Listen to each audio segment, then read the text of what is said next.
Hello, everyone, and welcome to Film Geek Time Machine. I'm your host, Austin Kennedy. I'm other guy, Tim Kaiser. You're the other host. Hi, Tim. Yes, I'm other host. Hi, Tim. That's my name. Hi, Tim. Hi, Tim. This is the podcast where I have a time machine, and me and Tim go back in time to random dates to see like a movie marathon. So we'll look at the newspapers, thanks to newspapers.com, and then we'll pick 5 to 6 movies. We'll try to split it down the middle. I think we each picked 3 this time. Yeah, sure. Sure. And this actually wasn't a random date. This was a date that you just kind of, for almost like a joke, said, we should go back when Star Wars came out and not see Star Wars. Yes. And I'm like, actually, we should do that. So yes. let's and do then that. I had to kick you in the ass so we didn't cheat. Yeah. Because you wanted to cheat. Well, so usually movies come out on Friday, so it's called cheating, Austin. I initially went ahead and looked on May 27th, 1977, and I was like, oh, there's some awesome movies. This would be fun to go. And then I realized that Star Wars actually came out on that Wednesday, so there's some movies that good whitewashing that aren't coming out. So. Good whitewashing of the story, Austin. I actually told you it was May 25th. Yeah. You said, oh, but blah, blah movie comes out that Friday. Right. The 27th. And I'm like, no, that's cheating, you stupid piece of shit. So, okay, May 25th, 1977. Also, for next season, when we go back to 1980 and we see Empire Strikes Back, we're not seeing Empire Strikes Back. Oh, let's do that. Okay? Yeah, that'll be cool. We're also not cheating. Okay. No, that sounds fun. So May 27th, or May 25th, 1977, the day Star Wars came out, it opened in 2 theaters here in Minnesota at St. Louis Park and somewhere else. It had big ads. Very large ads. It was one big ad. Because we also have this here, Cross of Iron. Which is a Sam is Peckinpah in 10 theaters. Star Wars was in 2. And it had a giant full-page ad, basically. And guess what? We are not going to go see it. We didn't go see it. I've seen it numerous times. Yeah, That's why we don't need to fucking see Star Wars. So we're not seeing it. We're going to go see the other movies that were out at the time. But yeah, there's a pretty big ad. It's about almost half the page. For some reason, we're looking at this ad on the internet when we could have just bought a newspaper. Oh, back then. We went to 77, Austin. But we looked at this. They cost like a dime. We looked at we're looking at the newspaper before we go so we can kind of plan out the I understand, but now we could have the actual thing in front of us. And they could be hearing cool newspaper sounds. Next time we can do that. Let's do that next time we go back. That's too much work. Okay, I'm not going to make newspaper sounds. Newspaper sounds is stupid. So let's give you an idea of what else was out at the time. So like Tim said, there was a movie called Cross of Iron, which was a James Coburn, James Mason, I believe, a Sam Peckinpah World War I movie, which I have seen before a while ago when I was on a Sam Peckinpah kick. He directed like Wild Bunch and The Getaway. It is James Mason. He's in there. They also had some weird Yorktown Theater like movie festival. There's a going Flesh Gordon. on. It's got like it's weird, right? But it was also showing it was in Dr. June, Strangelove. Yeah. So isn't Flesh Gordon a skin flick? And then they have Magic Flute and Dr. Strangelove on the same ad. Well, I think what it is. Well, Flesh Gordon was a pretty big cult hit, and I think Doctor Strange. So they were like it's like cult hits. So I think it makes sense. Weird. What else we got? We have A Man and a Woman. We have Young Frankenstein was still showing at some places at the Heights Theater. We also have The Enforcer. These are some of these 76 holdovers, from 76.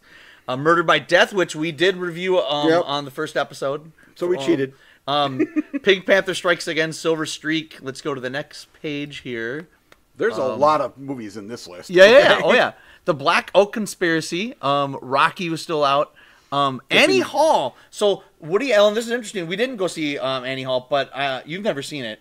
But this won Best Picture, beating Star Wars for Best Picture. Yeah. So it's interesting that this came out. Sure. A Star is Born, Chris Christopherson. Annie Hall should not have beat Star Wars. Star Wars, we traveled to the date when pop culture began. That's true. Austin, That's okay? True. That is true. Annie Hall is a tiny bit of pop culture. Yeah. But then Star Wars literally rules the world. It is pop culture, right. It is Silver Streak, Enforcer. What else do we got here? Oh, I didn't say Star is Born. Barbara Streisand. Yes. Chris Christopherson. The third version of a Star is Born. Fun with Dick and Jane, which was the original, not the Jim Carrey Leone. One of it's really? This doesn't have Jim Carrey in it when he was 4 years old? Well, a lot of people might not know that was a remake. So George Segal, Jane Fonda was the original version of that movie. Alice Doesn't Live Here Anymore, which was a great Martin Scorsese film. The 7% Solution, which I kind of wouldn't have. I kind of wish I had seen that one. That one is pretty good. But yeah, and then the drive-in, they had a bunch. They had Death Race 2000 on one of the drive-ins. There's part of the triple feature one there, which we didn't do. So we actually cheated a drive-in again because we had already seen Murder. We already saw the first one, yeah. So okay, so this is what we ended up choosing. So the first movie that we went to go see is Pumping Iron. Pumping Iron is an Arnold Schwarzenegger documentary about bodybuilding. Lou Ferrigno's in there as well. The Car, a B movie about a killer car starring James Brolin. The Greatest, biopic about Muhammad Ali starring Muhammad Ali as himself. The Late Show with Art Carney and Lily Tomlin. Wizards, which is a Ralph Bakshi animated film. And then we went to the drive-in to see the second half of a bill which had Murder by Death, but we already reviewed it, but we wanted to see The Front, which was more of a serious...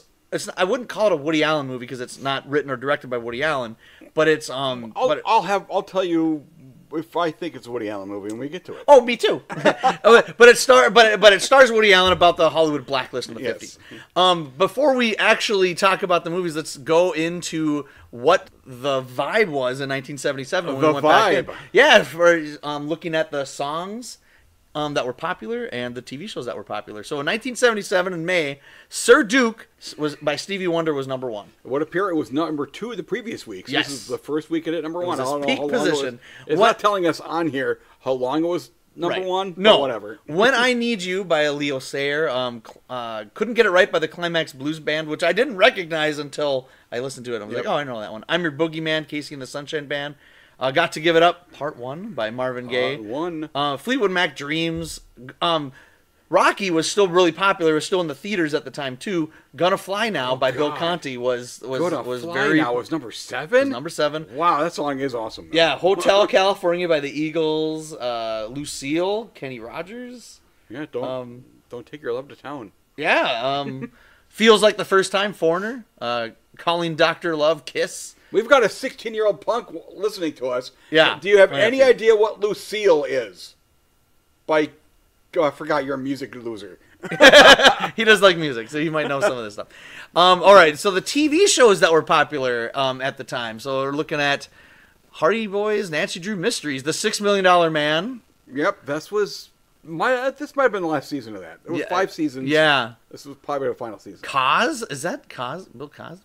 No. It is Bill Cosby's sketch comedy show. What? That must have lasted real short period of time. The Captain and Tennille, the Brady Bunch Hour, Phyllis, which you were telling me is a spinoff from Mary Tyler Moore. Yep. Right?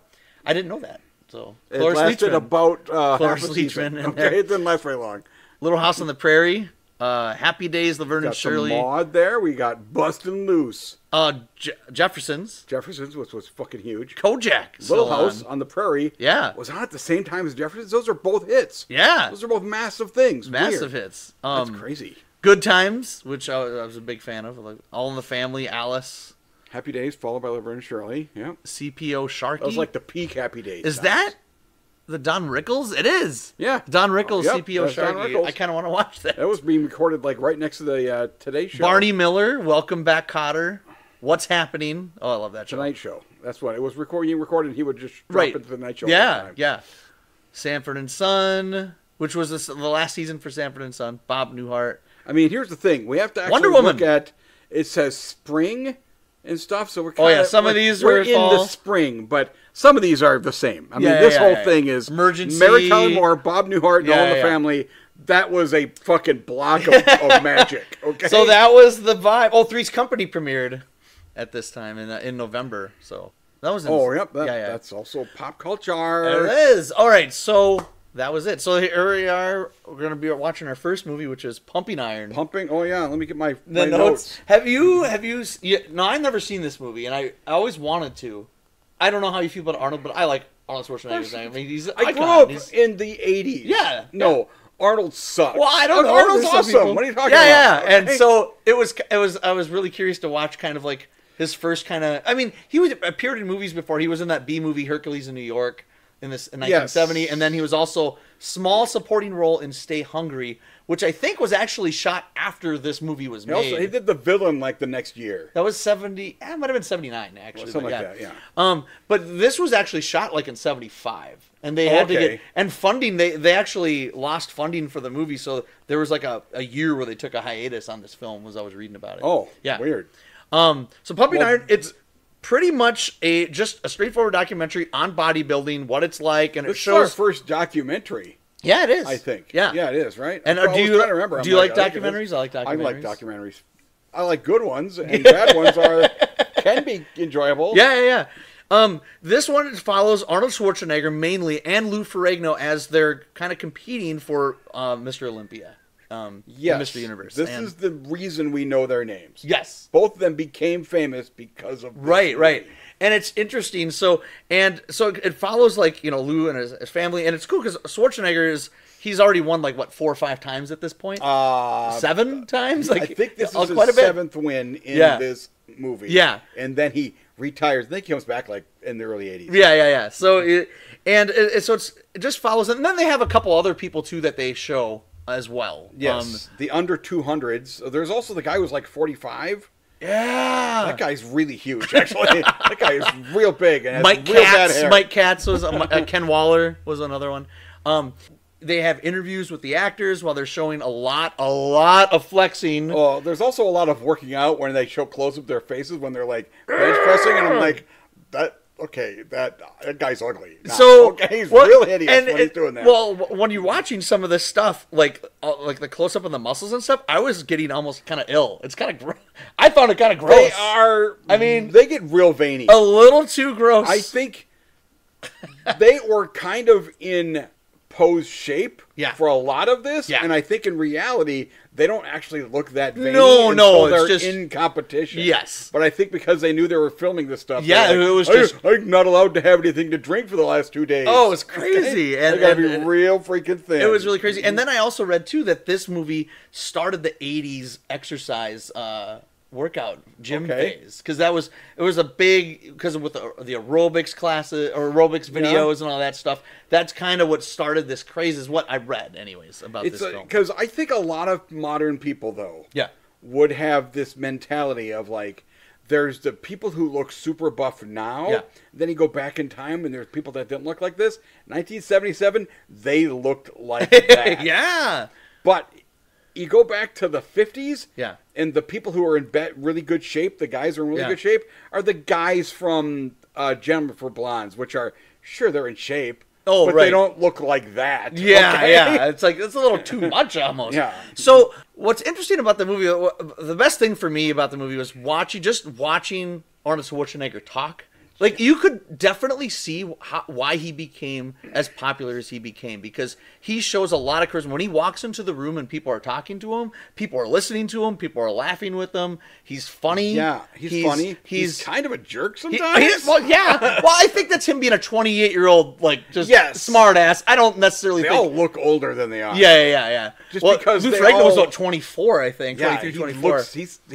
He looks a lot older. It's because they're all so huge. Yeah. They spent 10 years making themselves massive, okay? And so hearing about that stuff. So just seeing Schwarzenegger be that charismatic, and I'm like, I could see why someone in Hollywood would be like, we got to put him in a movie. You can easily see that. And it made for probably a very easy documentary, because there isn't like a ton of, I mean, there's locations. Yeah. But it's not a road picture. No. They're just like, now they're in this gym, and now they're at a different gym. And now they're in competition. Then they went to South Africa, right? They went to do that was big weird. Finale. There's all this South Africa talk. Yeah. And I'm like, this is like peak apartheid. Yeah. And nobody ever fucking mentions it. Right. No one was talking about it. So as a documentary, it's kind of hard because I don't have a whole lot to say about this movie. A little. I mean, I have a little bit. I have notes and such. I have notes too. I loved the song, actually. I'd never heard that song before, and I'm like, the song's pretty good. This was pretty good. Song is pretty funky groovy. Yeah, and the composer, Michael Small, did the soundtrack. Now, I do think about halfway through, like, I think this would have been a great 45-minute documentary. I felt like I was it got a little repetitive for me. If it was like an episode of a show or something, you're saying? I thought it got a little repetitive because after like the 5 millionth time of someone flexing, I'm just like, I get it.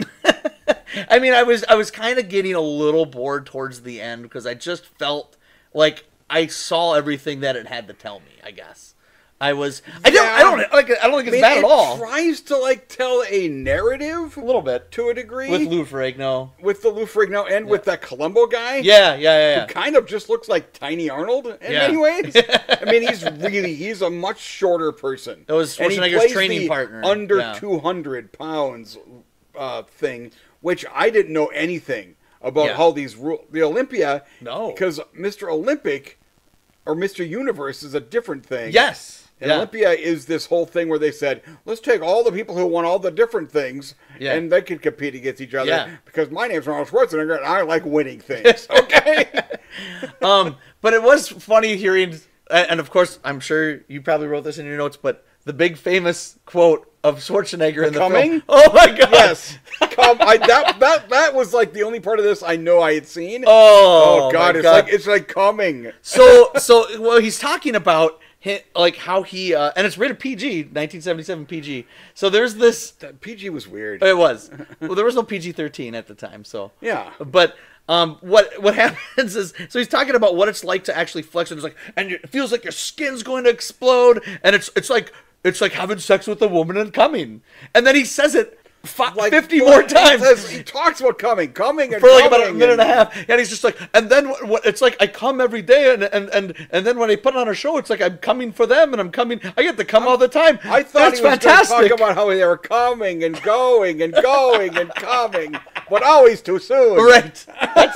That's Blazing Saddles. Yes, it is. Blazing fucking jerk. I understand my references. No. I knew what it was. I knew it was Mel Brooks. I was processing if it was History of the World Part 1 or Blazing Saddles. Yeah, Blazing Saddles. Yeah. I knew it was Madeline Kahn. But that was really funny. That was like in the first half of the movie, and seeing Lou Ferrigno and his dad, and I was kind of cheering for Lou. I kind of wanted him to beat Schwarzenegger. I was sort of cheering for Columbo. Oh yeah, and actually, when they did the little pose off at the end, and I'm like, is he gonna beat Schwarzenegger? Well, here's the thing, I knew he didn't, because I knew somewhat of the history, but also I'm like, I kind of thought he should have because he looked better to me. Arnold looks good, but Columbo looked more toned, maybe more ripped. Also because he was shorter, so it was more impressive. I felt like it was just like he was. It was just kind of neat to see him. It's weird if you didn't see him standing next to Arnold. I think would be the thing. Yeah. Because you would go, if you didn't have a reference point, you're like, holy shit, that guy's fucking huge. Right. Oh, that's a really buff child, is what it kind of looks like. Which I feel bad. I don't know if Columbo's still around. No. I love you, buddy. Yeah. Please don't beat me up for saying that. So, okay? what I found interesting was when I was looking at Wikipedia, it was originally going to be a perspective of a newcomer to the sport. So they were going to have Bud Cort. Bud Cort was the kid in Harold and Maude. He's Harold. What? They were going to have him. That scrawny guy? They were going to have him follow around to do a transformation for him, and then he like... Is it going to take the span of 12 years? Yeah, I don't understand. So right here it says, Cort trained at Gold's Gym for a brief period, taking lessons from Schwarzenegger, but said he was wrong for the project and left. Weird. Okay. That would have been a weird... I kind of want to watch that documentary. That would be cool. It might have a more comedy bent to it. It might. Here's the thing I wanted to try to do for this episode. Okay. I wanted to try to link each of these movies to Star Wars in the most bullshit way. Well, some of them like link pretty good to Star Wars. Some of the movies do. I could not figure out this one other than maybe that David Prowse was a bodybuilder, but he wasn't in there. So I'm like, show up, asshole! All I want you to do is show up! He doesn't show up. I don't know. I would probably give this movie a 2.5 out of 4 because I was liking most of it. I just thought it got a little repetitious for me. I'm also going to give it 2.5, but I honestly didn't seem to get as bored with it as you. Well, I wasn't super it's like bored. An hour and 20 minutes. It was, but it wasn't that long, and I'm like, whatever. It wasn't. I can make it through this. But I think it would have been a better 45-minute documentary. Yeah, I mean, if it was like an episode on PBS or something about this or something, it probably would be a better. It would be toned down. It's not bad. It'd be a better ripped movie. I mean, I can recommend it if you like Schwarzenegger and want to just watch him talk about coming. But I mean, besides that, it's kind of fun to watch him. You're watching it, and I'm like, I mean, Here's the thing: I have always liked. Everybody likes Arnold. Yeah. And weirdly, he's become more likable even as he's older. Yeah. He hasn't. I mean, he cheated on his wife and all that shit. Okay? Whatever. He's a Hollywood guy. People okay? They all fucking do that. People are human. But he isn't. But he hasn't committed horrible, egregious crimes. Okay. Like Harvey Weinstein. Yeah, he hasn't done that kind of shit. Okay. He only had sex with women that want to have sex with him because they all want to have sex with him. Okay. So that's fine. Okay? No. So it's a fine documentary, but I feel like that there's better documentaries these days. Yes, it is. Make them better, I think. But I think you're right. Weirdly, it felt like a feature length, but of a TV quality documentary. Yeah, it was fine. Except for The Coming, which they probably could show that in '77. So But we no. got to make this and put this in theaters. It was definitely amusing. At half hour, we got to put this in theaters because Yeah. you talked about Coming for 20 minutes. Yeah, PG movies were really weird back then. So They were weird. And even a couple other PGs coming up that have some F words in it. I haven't looked up the ratings of these. Oh, but I you'll guess find I'll find out. Actually, let's see. But all movies are PG. All the movies are PG. I'm looking at these, I can't think of one that, other than this one with the Coming thing, that wouldn't be a PG. Yeah, they're all PG. Okay. Okay, so do you have anything else to say on this one? Iron? Let's see. I'll take a look at my notes again. No, I can't remember anything. Okay. All right, next is The Car. And I think you saw that and were like, oh, we're watching The Car.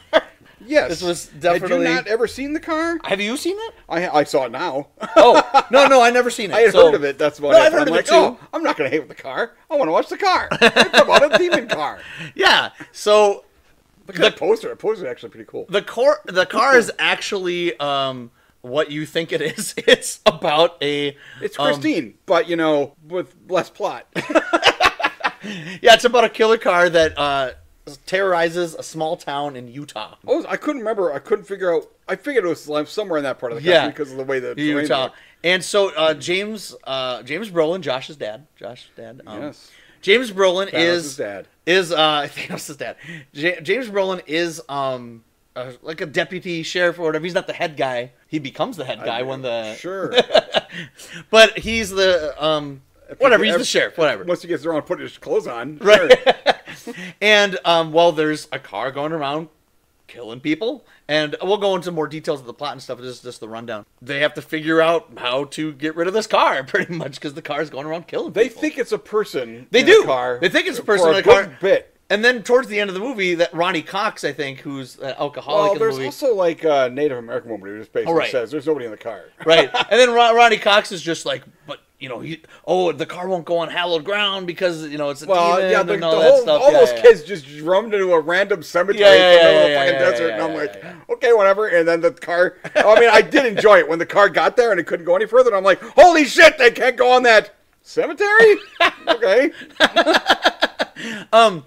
So then it leads to a big climax with trying to set a trap for the car with dynamite to blow it up. They do a pretty good job setting up the characters of the film. It's weird. The movie kind of has, with the way they set up the characters, it kind of has a disaster film feel to it.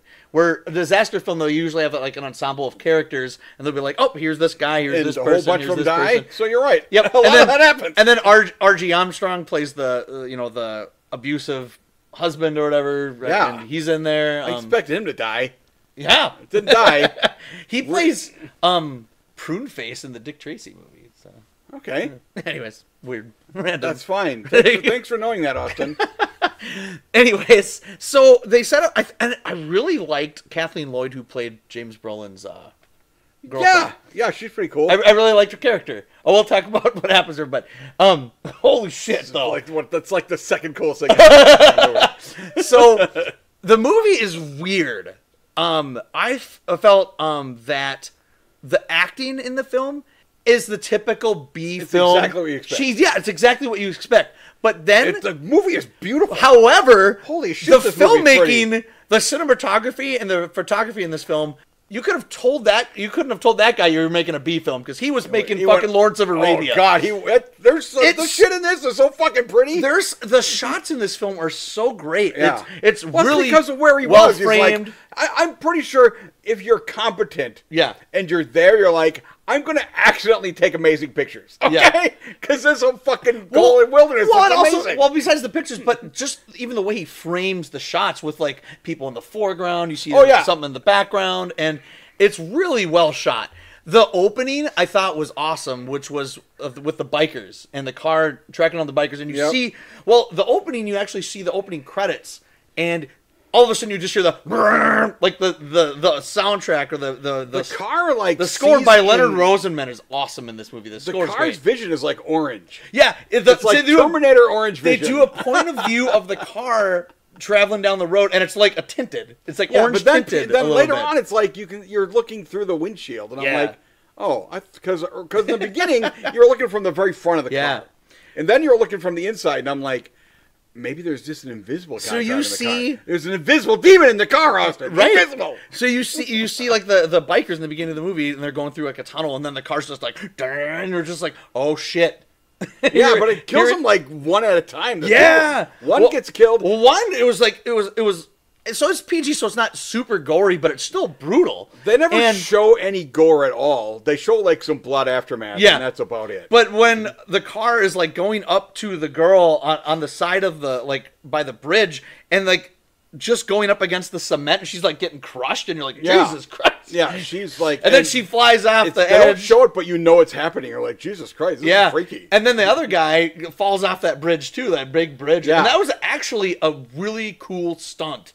Because it's a stunt man, it's not a dummy. It's weird. It's not a dummy. It's a guy. Oh, yeah, it was very much a guy. That was very awesome. Much a guy. It was very odd how long it took them to find his body, when I'm like, I mean, the bridge is right there. Okay? And his body was very visible from the bridge. Okay? But it took like half the movie. We found the kid, and I'm like, he's right there. It's kind of funny though. It's kind of funny, and I don't know how much, you know, because Jaws came out 2 years earlier, but it kind of follows the model, the plot of Jaws a little bit. It's kind of Jaws and The Duel mixed it together. Jaws and Duel, which the Steven Spielberg made for television film, which you've seen that, haven't you? Yeah, it's awesome. I saw it as a kid. It's pretty awesome. It's pretty awesome. And it's I would say it's a mix of those two films, but cheesier. I mean, acting, not the filmmaking. The filmmaking's actually pretty good. Yes. It does kind of go for the Jaws thing. It starts off where they actively do not try to show... You don't get to see what the car is. The way it looks for a good while. Yeah. But then by the end, it's like, there's this car. And then at one point, the car kills like a whole bunch of cops. A whole bunch of them. And it like intentionally takes this turn... starts rolling, rolls over all the cops. That was awesome. And then but if you if you're watching it, like, it's awesome, but also I'm like, that was just a random black junker car that they just rolled down a hill, and now we're gonna act like that car rolled people over. But it was still really cool. It was really cool. But boy, when then I think you're about to mention. Oh no, I will. The ultimate death scene. So it was a 1971 Lincoln Continental Mark III. God, that's a 71. Yeah. It's a really cool looking car. It was a really cool looking car. A really cool and the sound effects great. But yeah, so there's a scene. So there's this, the middle of the movie, there's like this kind of terrorizing scene where there's a bunch of like, they're having like a band concert or band practice or whatever for the parade or whatever. And the car just goes and just starts terrorizing everything, knocking people off of horses and all that shit. And then it goes to the cemetery. The girl there, the lady who is James Brolin's lover, she's kind of protecting everyone. She's like a teacher. I'm sorry, yes. I was reading a thing on the You're looking Wikipedia page. You're giving me this look. I was reading the Wikipedia page, and we're going to talk about a thing I just read. Because it's real dumb. But Kathleen Lloyd is the actress in it. She's great in it. But she has the scene where she stands up. She's like, "Get out of here!" She's like, "Show yourself," and like all that stuff. Because they just assume I bet you're ugly. And obviously there's a guy inside that car. This is the most tinted windows on a vehicle I've ever fucking seen. Okay, and so actually, obviously there is a guy in the car, but that guy can't see. Well, she stands up to the car, and so the car gets pissed off. Yeah. So there's a scene. I don't think the car needs to get pissed to kill people. It just it definitely put a mark on that lady. Yes, it did. Because she's at her house and she's talking. She calls James Brolin and she's like, "Hey, I'm scared. I kind of want someone to be here." And you see the way they frame this shot. It's really cool. You see through the back window while she's talking on the phone in the same shot, the headlights of the car, and you're like, "Oh shit!" You just think it's gonna come over, but what actually happens is that you hear the sound and she was like, "Oh my god, the car's coming!" And the car drives right through the fucking house. It like jumps in the air. Oh my god. Like Kit does. Yes. When he hits that button and the Kit takes a jump. Right through It jumps 4 feet in the air and it goes right through the house. Takes her out. creates a perfect car-sized hole, drills her. Oh my. She is murderated, and then the car just fucking goes out the other side of the house and leaves. That really surprised me because I didn't think she was going to die. That surprised me. I was like, correct. What? They killed her? They super killed her. Holy and they shit. don't kill that piece of shit old man. Well, I'm like, just kill him, please. Stop killing the actual innocent people. Right. Kill that fucking garbage person. So, how awesome that we're making this movie seem. No, I do like it. I do think the ending was a little lame. The ending is very lame. I was really disappointed because they build this whole thing up, and when they actually blow up the car, and then this really shitty effect of like the flame turning into a shape. Oh yeah, was not good. It's supposed to look like there's a demon in the flames. And I'm like, I mean, it looks like there's a cartoon in the flames. So that's what you mean. So I was really disappointed with that, but up until that point, the movie's really fun, really cool, and really solid. They're like trying to create like a trap for the car. Yeah. That involves like explosives. Yeah. But then the car just drives off a cliff. Yeah. And I'm like, do you need the explosives? Okay. The other thing I also really liked about this film was that the movie kind of takes its time. Like, when people are talking and the character moments, there's a lot of longer takes, and it's not like cut. I mean, the movie, the pacing, some might call it maybe a little sluggish, but I kind of liked it. I kind of liked the pacing of this film, that it wasn't like boom, boom, boom, fast, fast, fast. I like it that it kind of took its time. This movie is fun to watch. Yeah.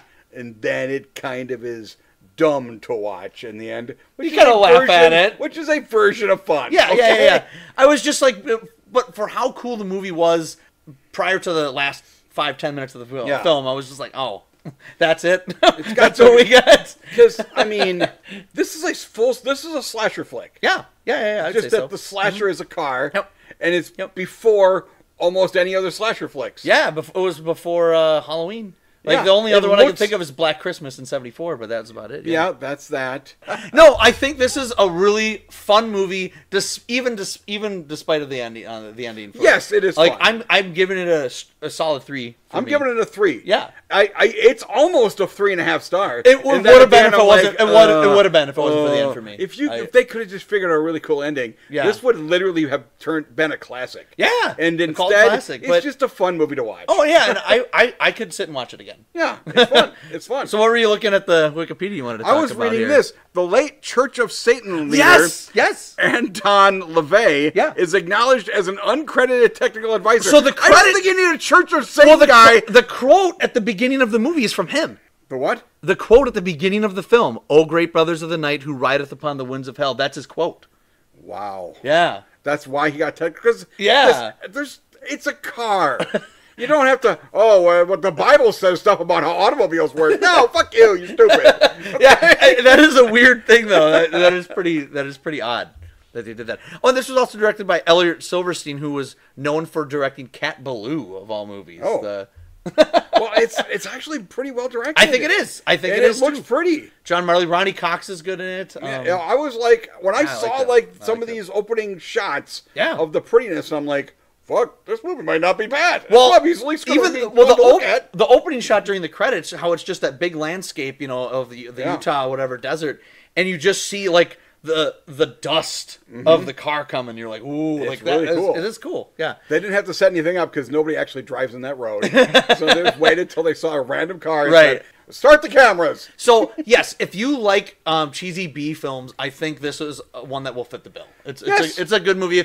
If you don't like those kinds of movies, you probably won't like it. But if you like that type of stuff, if you like pretty movies, you might actually go like, yeah, sure. It's pretty. It's pretty, and the car looks cool. Yeah. Actually, it might just be if you just like cars. Yeah, because the car is really cool. I think a car person would like this movie too, as well. And there's great shots during the car chase. But we didn't mention in the beginning of it. Yeah, Brolin is just tighty whities. Oh yeah. Okay? For like 15 minutes. And I'm like, holy female gaze, Batman. Yeah. This is literally just here because that is one hunk of a man. Yeah. And then I'm like, James Brolin. I didn't know. I knew about, I guess I forgot that he might have been in it, but I'm like, he was in Westworld too. Yeah, he was. So I'm like, this is a second. Westworld is awesome. This is a second murder machine movie. Okay. That was a while ago.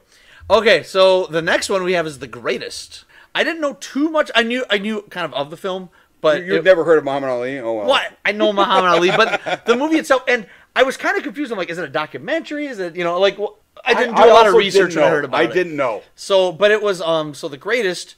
It is a biographical sports film, and Muhammad Ali plays himself. And here's the thing: I knew about this movie. For some reason, I must have forgot that Muhammad Ali plays himself. So, because when the theme song starts, and Whitney Houston has done a cover of it, I'm like, oh yeah, that was a cover. It was written for this film. This is from. It was. It was written for the film, The Greatest Love of All. And she sings it 100 times better.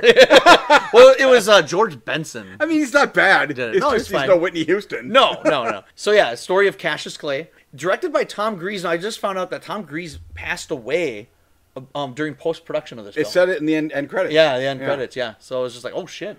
So that's interesting. What's neat about the movie is, Muhammad Ali is his life story, but they surround him with veteran actors like Ernest Borgnine and Ben Johnson and Robert Duvall. And you're like, oh, Paul Winfield's in this, John Marley. Actually, John Marley was also in, he was the older cop that died in the car. And he's one of his trainers in this movie. As the credits kept going in the beginning, I'm like, is everybody in this fucking movie? Holy shit, the names just keep coming. Yeah. So the movie starts off with him.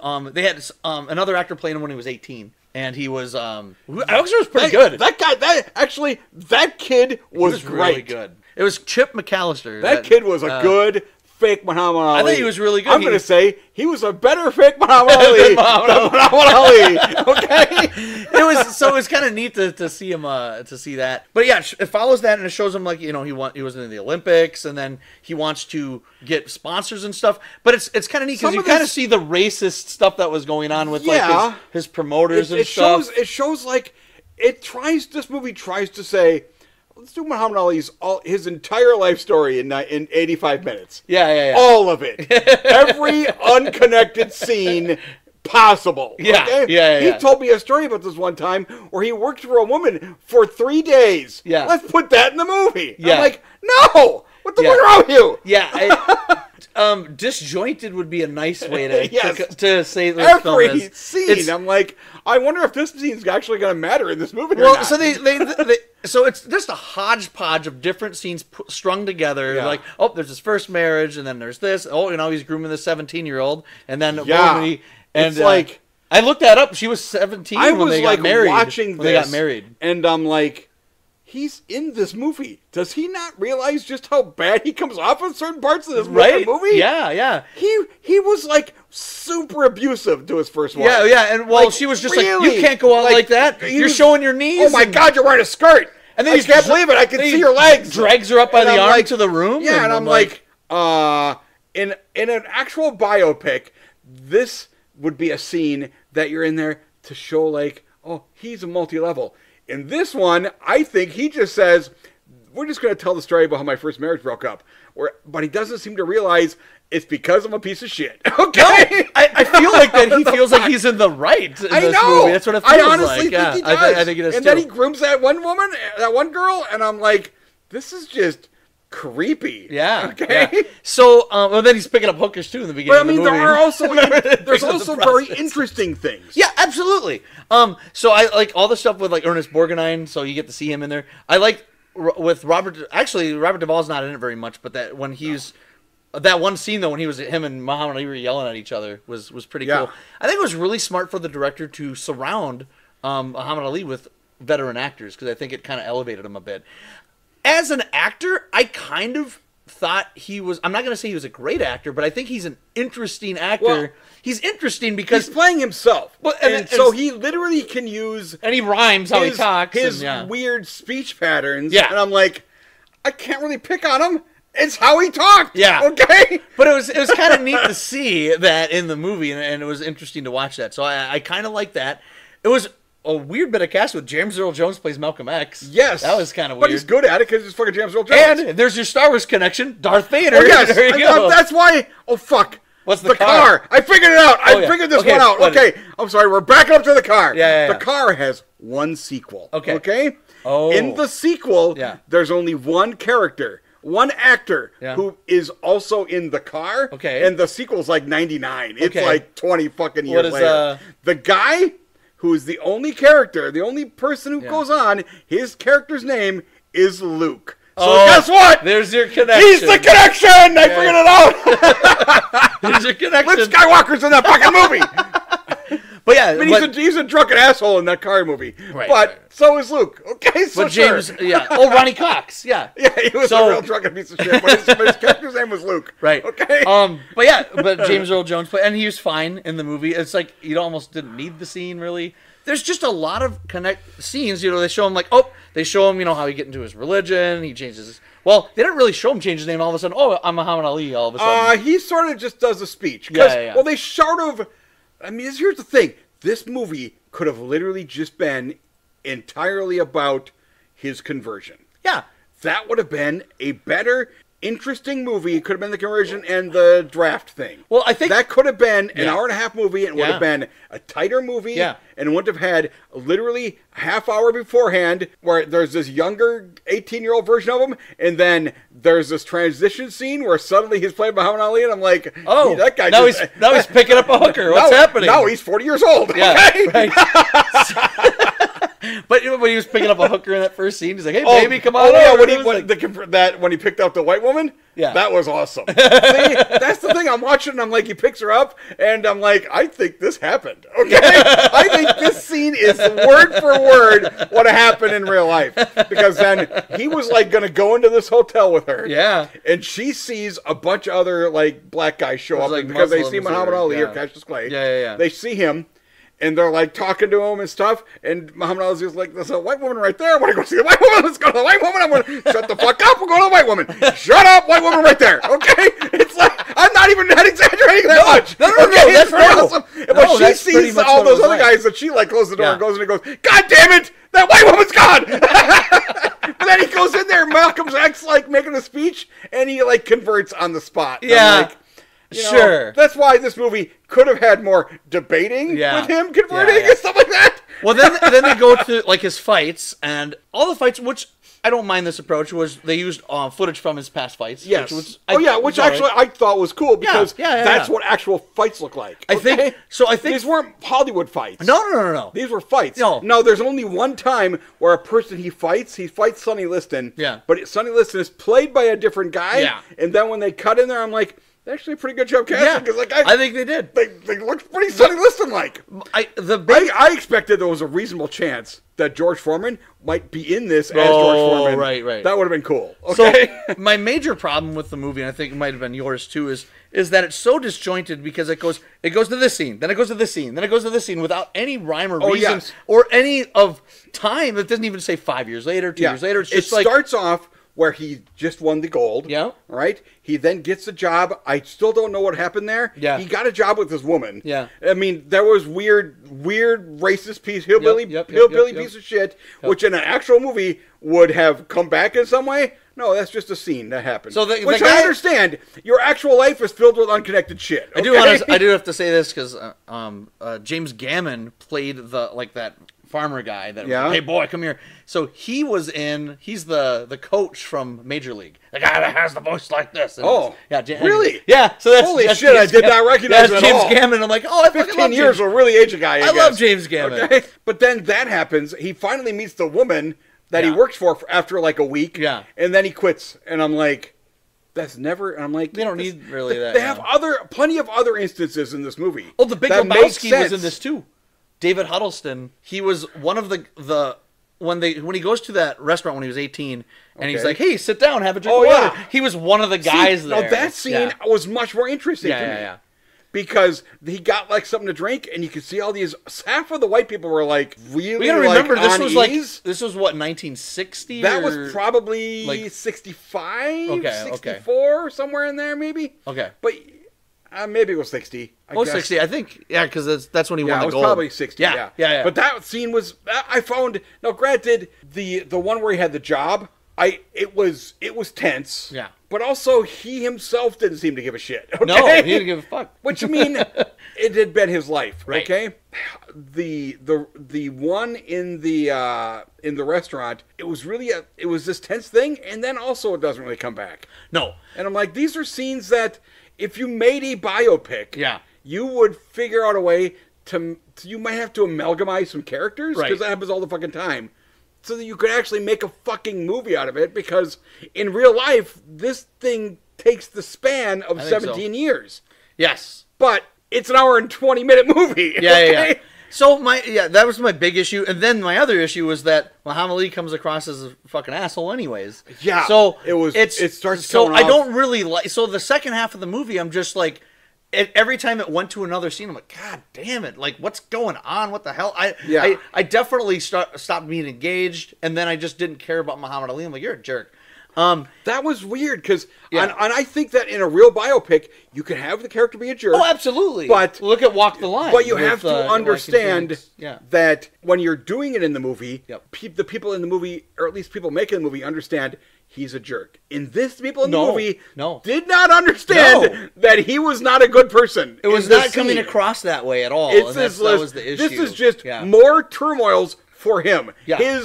His slutty ex-wife is a turmoil for him. And I'm like, no, you're the bad guy in this scene, okay? He's like whipping her around. It's and I'm like, weird. It is like really confusing sometimes. I did not like that. The fact that they obviously think that he is supposed to be a problem. And I'm like, that's a problem everybody else has. So I don't know if you've ever seen it, but it's a documentary from 1996 called When We Were Kings. It won Best Documentary Feature Film.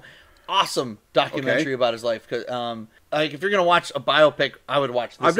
I think I've seen Ali. And then Ali, which was the Michael Mann film with Will Smith, and I like that a lot. That one's really good. I think I've seen it. I don't remember anything about it. It's really good. But I guarantee it's better than this. That came out in 2001. Because it's made by filmmakers, and it's not literally just Muhammad Ali showing up and saying, this thing happened, let's put that in the movie. Well, it's based off of his book, I think. That's the greatest, yes. So I started as an interesting oddity or curiosity for me, and then I ended up just really not liking it. It's weird, because as much as I'm kind of shitting on that scene where he had the job and stuff, because it didn't star him, it had starred that young guy. He was really good. That guy was fucking good. I thought and when he showed up and started doing the rhyming shit, and I'm like, I honestly am like, I'm pretty sure he's doing it better than Muhammad Ali does it, okay? Yeah, so I don't know if it's low, but I'm giving it 1.5. So I was because I really didn't like the second half of the movie. If I'm going to give this a... I was going to give it like a 2, and then the more it kept on going on, I'm like, nah, it's a 1.5. Like, it's weird, because obviously I have the problem of people who are actually bad, and you're supposed to think they're good. Yeah. This one's even more bad, because it's got the actual people, and the actual people think they're good, but they're actually kind of not great, okay? No. I'm going to go with 1. Wow. Okay. So, you didn't like... Okay, wow. Here's the thing. I was actually watchable. Yeah. Okay, but that's how I am. Yeah, okay? yeah. Sometimes a movie can be made just fine, and I'm like, fuck that garbage movie. Okay? 0 stars for Play It Again, Sam. That's right. All right. There's 2 other 0-star movies, Austin Kennedy. That you gave? Yes. I'm trying to think. I gave 0 to Big Let It Ride. Mom? Oh, Let It Ride.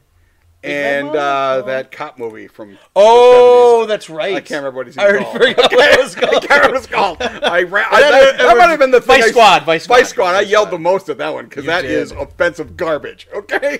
All right, so halfway through, so now we're in the evening time, 7:30, we're seeing The Late Show. The evening. Yeah. Hey, guess what? Art Carney was in the holiday special. Yes! Done. I knew. Link! Star Wars Link! I knew you were going to do that. So last positive thing I say about this movie! That's what I say, too. So The Late Show, this is written and directed by Robert Benton. Robert Benton went on... So this was his second film. His first movie was Bad Company with Jeff Bridges. It was a Western. And it was pretty good. I never saw this one. I always wanted to. And then his third movie won Best Picture, which was Kramer versus Kramer. He went on to write and direct Kramer versus Kramer, so this was his second film. Okay. Really? Yes. This was after Kramer versus Kramer. This was right before it. Right before it, and then he did Kramer versus Kramer. Fucking Kramer. Are you a fan of that? I love that movie. He got another job after this movie, is what I'm saying, okay? Wow. You didn't like this movie. Okay, I'm going to tell you. I think I mentioned to you like a week ago, and I'm like, I think you're going to have a disagreement. Because watching this, I'm like, this movie is fucking targeted at Austin Kennedy, and I fucking hate it. Well, we'll see. So we'll see. I don't know. All right, anyway, so Art Carney, Lily Tomlin, and they are, this is kind of like a neo-noir type movie, sure, where he plays a private investigator. He's like an over the hill PI. Right. He like lives with some old lady. This movie, so the premise is interesting to me because I've never seen this happen, or I've never really seen a movie like this. This is actually about a private eye in the 70s who in the 40s was like Humphrey Bogart. I don't think I've ever seen that. I will agree. I thought that was a really... The premise of this I thought that was a really cool premise. So it got me right away with that. I thought that was really neat. With the premise, anyways. Mm-hmm. And so it starts off, and I really like the opening, too, where it kind of starts off like how one of those movies would show up, where you see the camera pans around the room, and you see, like, old photographs, and you see, like, oh, this is licensed, he was a private detective. And it has a really intriguing opening, because he's just sitting there, and all of a sudden, he gets a knock at his door, and he opens it up, and his landlady's like, "Hey, your friend's here." And the friend shows up, and all of a sudden, he opens his mouth, and blood starts coming. I was like, holy shit. He's been shot, but somehow the old lady didn't notice. That scared me. Well, he was holding something over his wound or whatever. The opening of it, I was fine with. Yeah. Okay? So he lays down, and he's just like, "Hey, I was working a case, and there's a case, and he's like, who did it? Who killed you?" And he's like, "Nope. This case is great. You're going to go," he's like telling him about the case, and he's like, "Who killed you?" Yeah. But he doesn't tell him, so he dies, and he goes to the funeral, and then one of old colleague of his, Charlie, played by Bill Macy, not William H. Macy, but Bill Macy, is there with I saw a girl that named, in the credits. I'm like, I assume that's a different guy. Yeah. Margot. It's funny because a lot of people call him Bill, anyways. Yeah. But anyways, someone called William Shatner. Yeah. Bill. There's a character, Margot, played by Lily Tomlin, and she's kind of like, I think they were trying to make her like a hippy dippy, like whatever health. They could have just made her dead because she's the most annoying character in a fucking movie I've ever fucking seen. I had a feeling that. God damn, is she annoying in this movie? And I like Lily Tomlin, but god damn, I hated her. Maybe by design, I don't know.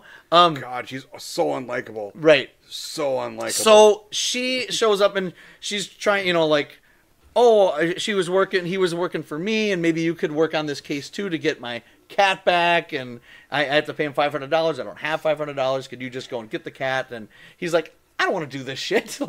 I'm like, get out of here, lady.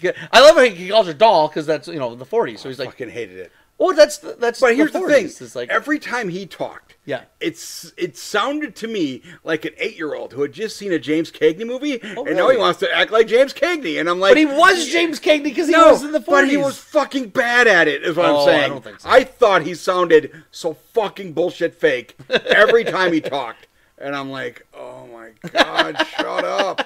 Just talk like a fucking person. Okay? So, anyways, he ends up. I'm sorry, Austin. No, that's okay. I don't know if you're gonna like this movie or not, but I really fucking. You're gonna find out if I like it or not. I really fucking hate it. Right. So, I didn't hate it.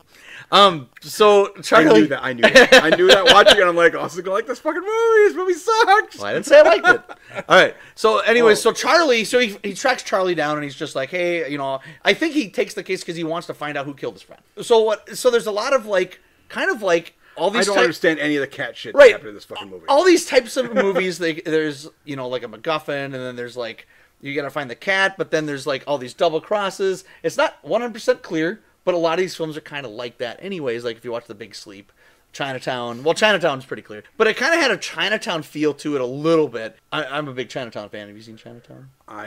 Long time ago. So I'll have to watch it. I was a kid, so I'm going to have a very different viewing experience. And now. so Lily Tomlin ends up kind of coming with Art Carney on the case, and she clashes with Art Carney because Art Carney is like the old school whatever, and she's kind of like they make her like this because she doesn't know how to hold conversations. Right. Okay, and also he doesn't know how to hold conversations. Okay? Right, but they're both horrible monsters that I wish an asteroid would fucking fall in their head. So.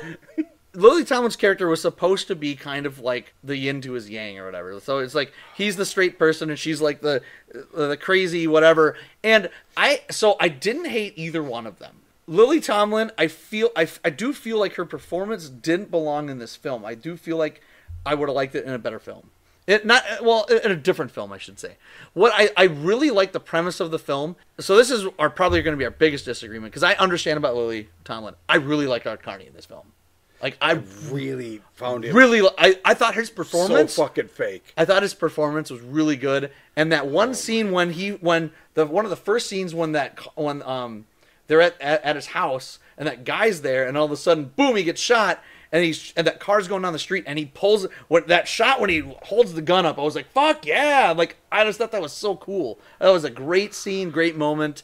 And then he shoots him, and then he's like, "Aren't you gonna go chase him?" He's like, "Lady, I'm gonna get a heart attack." What are you talking about? I mean, I like the idea of this. So I just didn't think he did it in a way that made me give one rat's fucking shit. So I really liked Art Carney. So for me, that was my favorite part of the film, was Art Carney's performance. The point where it loses me, where I feel like that, and all the twists and stuff were kind of neat. And I thought Joanna Cassidy, again, she was in the package, and she's also, when Who Framed Roger Rabbit was the love interest in Who Framed Roger Rabbit. Yeah, she's cool. She was good in the film as kind of like the femme fatale or whatever. She shows up and pointing the gun at him. And I also really liked kind of the villain in the film, Birdwell. I think Eugene Roche was his name. Instead of offering him a bribe, he's like, "I got a brand new Cadillac. I got these sound system." I actually liked that character a lot. I thought that stuff was funny. I thought that guy was funny, because that guy was like, that guy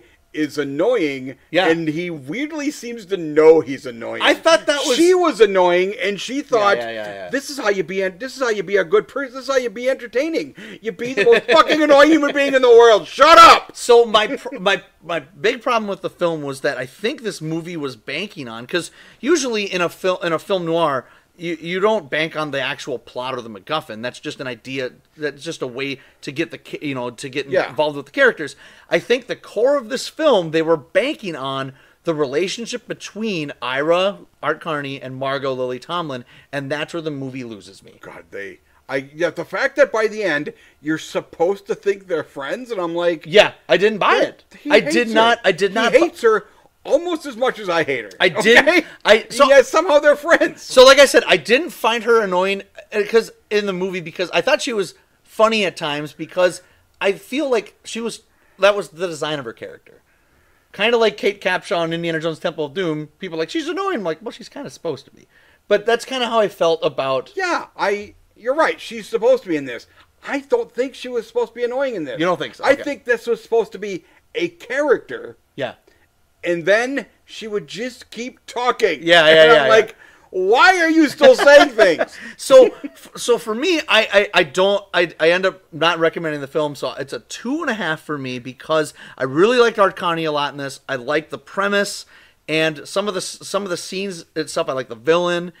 It just the core of the relationship between the two main characters just did not land, and I feel like that. If it did, this would have been really up there for me, because I really liked a lot of the other stuff in it. So, okay, here you go. Let me show you something on my phone here. Yeah. Here's my notes. That's the greatest. For the greatest. Okay. Okay, that's a lot. See all those notes? Yeah. Here are my notes for the Late Show. Okay. This movie was fucking I want to read them. I can read them all. Okay. Because there's like 5 words here, okay? Okay. This movie was so fucking stupid and boring. But, okay, basically it just says, Star Wars Holiday Special had Art Carney. That is note number 1, because I was trying to link Star Wars in, okay? There is a cool walking shot. Yeah. That was like the first, that was maybe the only positive thing I put on here. Yeah. There was this crazy, like, panning, like, walking shot with a... Dolly? That's what it's called. That, I know what you're talking about. I'm like, that was a pretty cool shot. Yep. And that was when Lily Tomlin kind of shows up. Yeah. There's also some, that shit with her cat. They then get her cat, and then they just ignore the cat, and I'm like, what the fuck's going on in this fucking shitty movie? And then it just literally says, trying hard to be cool. No idea what is happening. Both Art and Lily are very annoying. They both talk so stupid. I don't care about anything that happens in this movie.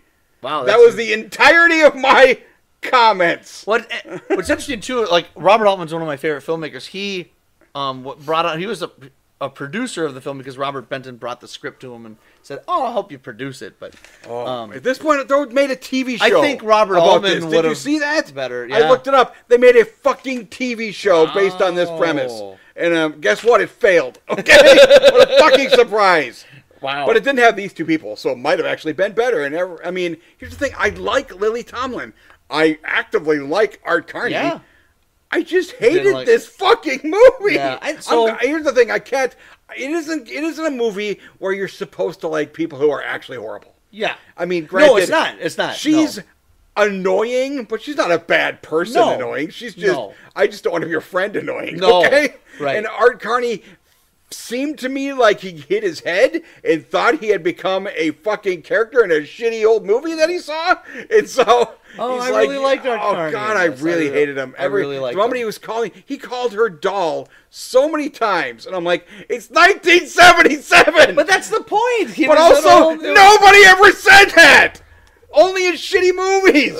And not even in good movies. They would say, in Guys and Dolls? Sure, because they might start singing, okay? But no, I don't know. I'm going to give it 1. Okay, wow. No. I'm not going to go to the 0 star. Yeah. It's not one of those. It's just don't watch this movie. Actually, it's not very good. Nominated for Best Original Screenplay Academy Award. Well, that's because maybe if you wrote it down and read it, you might not hate yourself. Yeah. Okay. No, so like I said, I don't hate this film by any means. I didn't know. I honestly didn't care. I liked halfway through the movie. I'm like, I couldn't give. I really liked Art Carney in it.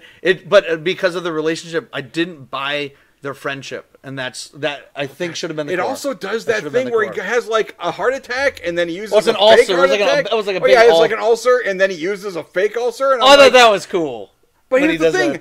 He fools like the bad guys with it. I'm like, the bad guys weren't there when he said an ulcer, so why the fuck does he have to show us an ulcer earlier? I will say it has so that he fakes us out. Actually, the end when he shoots him at the end, that's some great practical effect squibs. When it shoots when I have no recollection. Shoots him and they shoot I have him no in the recollection head. Because of my lack of caring. Oh, okay. I thought that was cool. So, but yeah, I can't recommend it. So it's a 2.5 for me.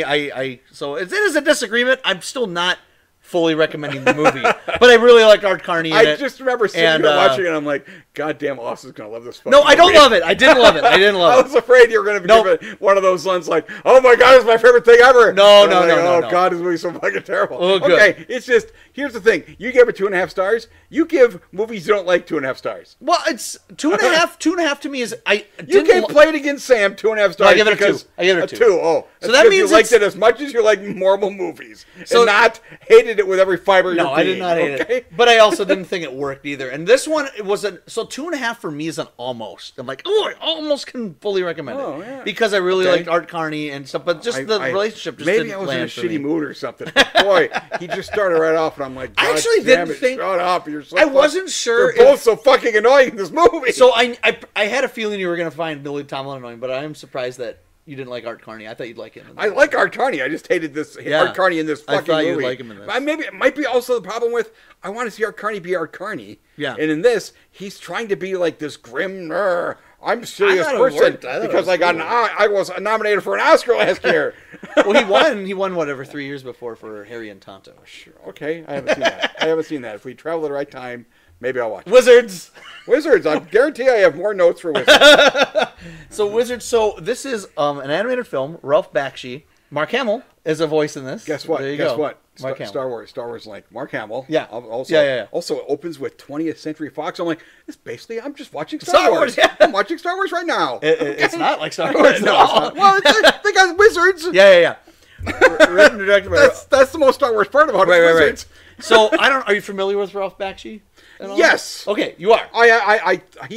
He did the old Hobbit one, right? Was that him? No, that's not. He did the Lord of the Rings one. Yep. I know. Which was a year after this. I've seen all those things. I've seen all. So he did one of those. That one has actual like animation. This one has some animation, and then it kind of just like rotoscoping. We have some cool pictures. Let's show. Let's show a panning shot of a cool picture. Yeah. So Ralph Bakshi, he started doing like the old Spider-Man series from the '60s. Spider-Man. That's. He started doing that stuff. Oh, really? Okay. Yeah. His first movie that he actually did was Fritz the Cat. Yes, that was one we almost saw, if I remember. X-rated. That was one that was on our possible list for one of the episodes. And then, so Fritz the Cat, he also directed. So there's a lot of stuff in this movie because it's Ralph Bakshi, and he is not the most politically correct person ever. Yes, but I knew that about this him is his most least offensive film besides the Lord of the Rings movie. So this is he seems to actively go for offensive. He's just like, I'm gonna make a movie. I guess Heavy Traffic was a movie that he made in '73, and then he made a movie called Coonskin in 1975. Which I've actually heard of that. I've seen it. I've heard some people try to defend it. And I actually like Coonskin, but American Pop he did, which was a kind of a popular Fire and Ice. And then he also directed in 1992 Cool World. So that's what I was thinking of. He directed it, And the animation in that is like, because that is a live action animation, like Roger Rabbit, thing, Don't compare it with Roger Rabbit. Well, that's where the comparison stops. Anyway, so this movie so he did this before he did Lord of the Rings. So this is almost like his. Well, so he wrote it, but didn't he only do the first one of the Lord of the Rings? So he only did somebody else had to do like the finish of it. Or something? They didn't finish it because a whole different animator, because they made a Hobbit in '77, and then they did Return of the King like in '80 or whatever. Yeah. But Lord of the Rings wasn't related to any of those. Like, it was a totally different animation company. I know. So he just wanted to make. I thought that the Return of the King continued from his Lord of the Rings, which is essentially his Lord of the Rings. Is just Fellowship. It didn't continue from that. He just made Jules or whatever Bass and Rankin made Return of the King. Okay. He never got to finish his Lord of the Rings. Yeah, never got to. What he did was essentially just Fellowship and half of the Two Towers. Yeah, so he wanted a two-parter thing. Yep. Which is why I just sort of assumed the second. No, it wasn't related. So you can't really watch them together. They don't really work. No, well, I mean, you could. I mean, there might be a couple missing things. I'm like, well, what happened to that guy? But okay. So this one is kind of like he's making his own universe here, and he kind of like, I'm going to make my version of a Lord of the Rings weird fantasy movie. Kind of. So it's about two wizards. One is good, one is bad, and they get separated, and they're doing their own thing. They show like a story of like how there was a big battle against good versus evil. I like the character design in this a lot. Yeah, me too. The way the characters looked. Yeah. I mean, this poster here shows a lot of it. Yeah. Although the poster is a lot more detailed than anything in the movie. Yeah. It's really cool, and I'm actually a fan of Bakshi, so. Spoiler, I've seen this movie like 20 times, so. 20 times? So I saw it when I was like in junior high, and I watched it over and over again. I would show it to like friends. I'm like, look, they swear in this movie, I was, I was like 11 years old, I would understandable. I saw movies with boobs for no reason. I'm just like, oh, look at this. Oh, you get to see this fairy's nipples. Look at this. Like I could just draw a circle for you if that's what you want. But anyways, so it's about these two wizards, and now there's kind of peace right now, but why can't I think of his name? I'm weirdly sitting here. Black Wolf. Yeah, Black Wolf. This is the evil twin. Yeah, Black Wolf. So you don't even remember that? For some reason, I don't remember that. Okay. Yeah. So I was like, when you said, I was expecting Avatar. When you said it, I was going to remember it, and I'm like, nope, don't remember that name. Avatar and Black Wolf, and so Black Wolf is like plans. He finds like this old film camera with like Nazi Holocaust shit, and he's like to inspire his troops to do bad things. Thousands of years later, it all still works, but whatever. So right, film didn't deteriorate. He did some type of like hologram with it or something. It was weird. It's kind of cool. So they end up kind of taking over, destroying the lands, and it's up to Avatar to kind of confront his brother again. In a nutshell, what's going on. There's also Weehawk, who's an elf warrior that joins along on the journey, and then Eleanor, who's the fairy princess of the president that was killed by Peace, Peace is one of the kind of cybernetic robot whatever soldiers. His after he kills the president, he is now free from it, or they do something where now he's a good guy. There's a lot of things not clear in this movie. Well, and I don't think, but you're right. He just sort of converts, and now he's with them. Yeah. And so at least they're like a big confrontation and stuff. But on the way, they meet they have a bunch of misadventures with like weird fairies and other stuff like that. So if you're familiar with Ralph Bakshi, he's just is a weird person with lots of weird humor and just strange animated sequences, and it's pretty much like a fever dream or a bad acid trip and I think that's what he goes for. I really do. If you watch his films, that's what he does. I am a big fan of this movie. I really like it. I've watched it when I was younger, and I'm wondering how much you having seen it when you were a kid a bunch of times. No, right. Is going to change. Absolutely. Okay? But this isn't also into the horrible human being. This also isn't a movie though where you sit and trying to make sense of it. You kind of have to sit back and just vibe with it, kind of. I wish you had told me when I tried to watch this movie and understand what was happening. I understood it, but also there were times where I'm like, I guess that happened. Sure. Also, we're going to now have 5 minutes where it's literally just, here's a close-up of what is essentially a comic book panel, and then we're going to slowly pan to the right, okay? I kind of like that, though, with at least for the beginning, when they were like showing like the beginning stories and the beginning of Avatar actually, and stuff. Weirdly, in the beginning, when that was happening, it was like and the drawings are basically an audiobook narration with some stuff in the background. It kind of reminded me of like Heavy Metal, the way some of the illustrations look. And I'm like, if this was, and I also knew it was going to change because I hadn't seen this, but I had seen like a trailer for it a long time ago. But when I opened and started doing that, I'm like, okay, if this was the whole movie, maybe I'm in the right mood. I could watch the shit out of it. Okay? Where it's literally still images, but there's an audio narration, but the still images are beautiful. Really beautiful, gorgeous illustrations. Beautiful illustrations. Yeah, I think so too. And then the animation starts, and I'm like, okay, I still don't hate this. I didn't hate this. Okay, good. I'm not going to sit here and scream, okay? But also, this movie is pretty fucking good. I didn't like it. It's a 2-star movie. Okay. It's so weird and crazy, and I love the music. Actually, it's a 1.5-star movie. I'm sorry, I have to bring it down. Andrew Billing did the music, but I really liked the music in the film as well too. It's weird. It kind of has like a weird haunting horror film thing, but then it has like funk and disco kind of like mixed in, which is weird. It does have weird. It's got a weird soundtrack, and I like it. I really dig it. And I love Bob nifty. Holt. Bob Holt is great as I love the Bob Hope's in this. Weird. Bob Holt does the voice of Avatar. What's Bob weird? So you have all of these like the animation kind of looks like heavy metal-ish a little bit, except for Avatar looks like he's straight out of a Ziggy cartoon. He does. He is weird. Also, for some reason, he has like a sidekick / girlfriend who is weirdly scantily clad and is like, what is happening? What? Put some clothes on. You're in the fucking snow. Okay? Well, they do he puts a cloak on They put like a cloak on her, sure. And then she like gets brainwashed, but then immediately isn't brainwashed anymore. And I'm like, so this isn't a movie to watch for the plot. Like I said, you vibe with it. We gotta add 10 minutes to this movie, make her brainwashed, okay? Yeah, it's a short movie enough too, but it's rated PG, but it's pretty violent. It's pretty violent. Well, yeah, there's literally footage. There's literally World War II footage that they did some rotoscoping to. And then it's where they literally just show tanks. Right. But then they never actually fight the tanks. No. And so Ralph Bakshi, he's known to do this, and he did this. It's art. He did this in Lord of the Rings. And I don't know if he's the one that started this, but he kind of did this the thing called rotoscoping, where you would film real people, and then they would like animate over it. Yeah, and then they added horns. And add horns. They would add horns. That one unicorn horse or whatever. Yeah. They would add some stuff to the animation. But I mean, it's weirdly, I'm watching it, I'm like, this is cool looking. Well, and I don't know how much it fits with some of the other stuff that they show in the movie. Ralph Bakshi's films, really jarring sometimes. All his films are really wildly uneven, and they're usually like that. Lord of the Rings is probably the one that probably has the most consistent tone.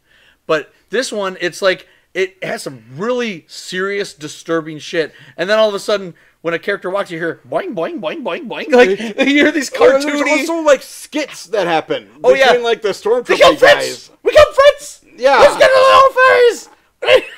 And I also like the parts when they go visit the priests, and then the guy's like, "Okay, Dumbo. Okay, stupid." He sounds like Beetlejuice or Michael. Weird. It is. I mean, I guess that's what he's going for. And I laugh at it a lot because I think you laugh at it because you saw it when you were 11 years old. Yeah, I'm 54 years old. Okay. But it's so a lot of it's still funny to me, and I love the end too when he confronts Avatar. You're like, "Well, there's gonna be this big wizard battle," and he literally pulls out a gun and he's like, "I'm glad you changed your last name, you son of a bitch," and he shoots him. That was awesome. That is funny. That was great. That is cool. He just shoots the guy.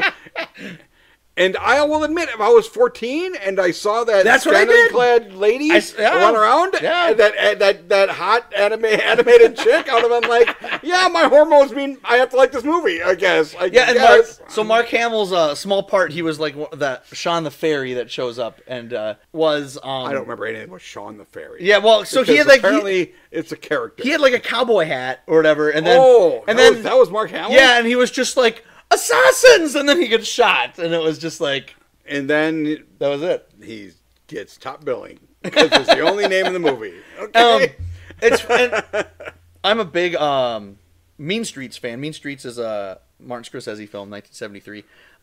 Richard Romanus and David Proville. Richard Romanus is Weehawk the Elf Warrior, and David Proville does Peace, the voice of Peace, where he's like, "I like peace," and he talks like this. Those two actors are in Mean Streets, and they're co-star together. So I'm like, oh, it's a reunion. So I thought that was cool. The character designs I thought that was really look like ElfQuest. You ever read any ElfQuest comics? I know they what you're talking about. Super ElfQuest-like. Mm-hmm. It's pretty. It's goofy. Yeah, I thought so. I mean, it's cool. And I then like the battle, some of the battle scenes are so violent and disturbing when they're showing like the Nazis and this, and you see like people, like some of the characters are wearing like swastikas on their uniforms. Because they had all this World War II footage, and so they're like, they've been influenced by swastikas. We'll put swastikas on. Okay? And so just some of the design is cool. Like I said, it's a vibe. Avatar is so he's such a weird look. He looks like Papa Smurf showed up. And decided to be a badass. He's got a red nose and he's just he's not really even a badass. He just like makes jokes, and then at the end of the movie he shoots the other guy and it's done. He's just like he drinks and weird. Okay. So it's not a movie to be like, has a crazy, like a tightly structured beginning, middle, and end. It's just a fantasy movie with a bunch of weird shit, with weird tones of like disturbing and wacky slapstick, and they kind of put them together, and I dig it. I have this poster on your wall? I need to get it. That poster is really cool. I would totally get it. That poster is awesome. I would get it. So I actually really like the movie. I'm giving it a 3.5 out of 4 because I'm giving it a 1.5. Okay. I will say 3.5, Austin. So are you okay? Yeah. So are you okay, Austin?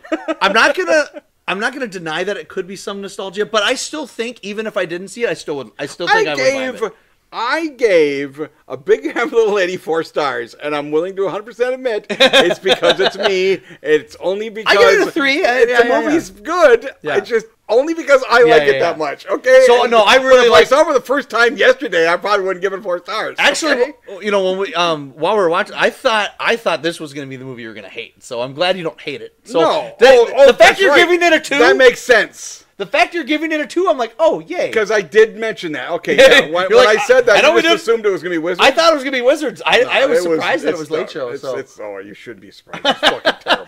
Anyways, so that's Wizards, so 2, 3.5. If you like... I said 1.5. 1.5, sorry. How fucking numbers work. Well, you just said 2. I and forgot then I retroactively changed it. So I'm going to Rumpelstiltskin your ass, okay?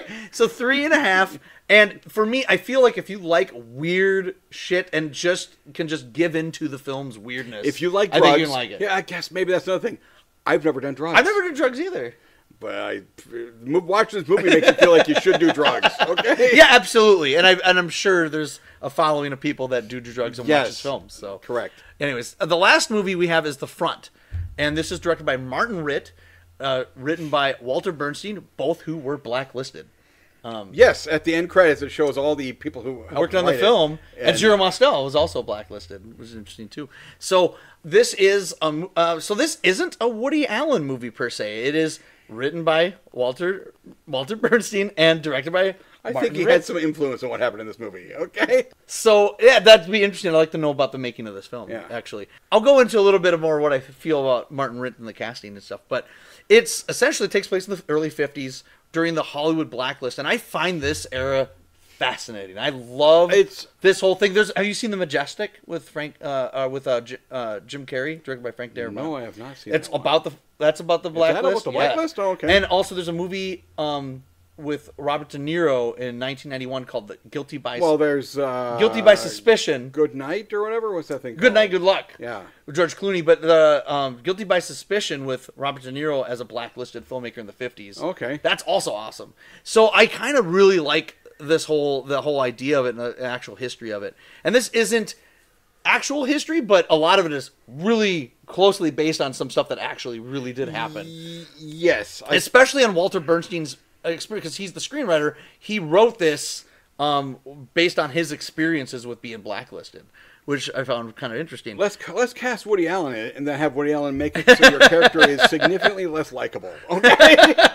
So Woody Allen plays Howard Prince, who is he's a cashier at like a restaurant, bar, or whatever. Yes. And he has a friend who's a writer, played by Michael Murphy. I'm a big Michael Murphy fan. He's the bad guy in Cloak and Dagger. He's in some Robert Altman movies. He's also in Woody Allen's Manhattan. Michael Murphy I think he's really good in this movie. He plays Alfred Miller, who is a screenwriter who has been blacklisted, and it starts right off. It gets to that plot like, and then, we're a minute in, we're done here. Howard, Woody Allen's character, Howard's like, what do you mean black? Oh, I thought something was wrong with you. You're in good health. Good. And he's like, no, you don't understand. I can't work. I can't do this. I think it's just part of the way that Woody Allen does stuff. It immediately made me go like, are you trying to be a dick, Woody Allen? Yeah. It's good. At least you're not sick. But now I have no reason to actually give a shit about you. Okay? Right. Well, he's trying to figure out what's going on. And there's a little bit of transition to his character, too, at Howard. So, it's the last 5 minutes of the movie, sure.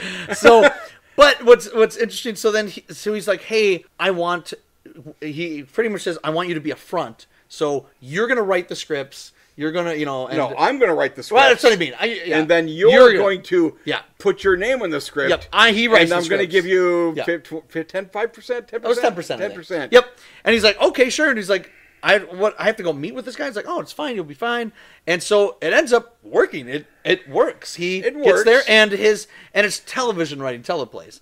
And it's so some show. It's live back when they did live television back then. And then one of the actors on there is, I was going to say Shecky Green, but it's not. It's Hecky Brown. It's Shecky Green. But it's not even based on Shecky Green. It's not. It's Hecky Brown, yes. Yeah. But it's Hecky Brown, which is played by Zero Mostel, and he's another actor that ends up becoming blacklisted later on in the movie. But then he meets... And he's like in panic mode. Oh, yeah. Full panic. Like, full panic mode. I just wanted to bang that hot chick. Well, oh yeah, right.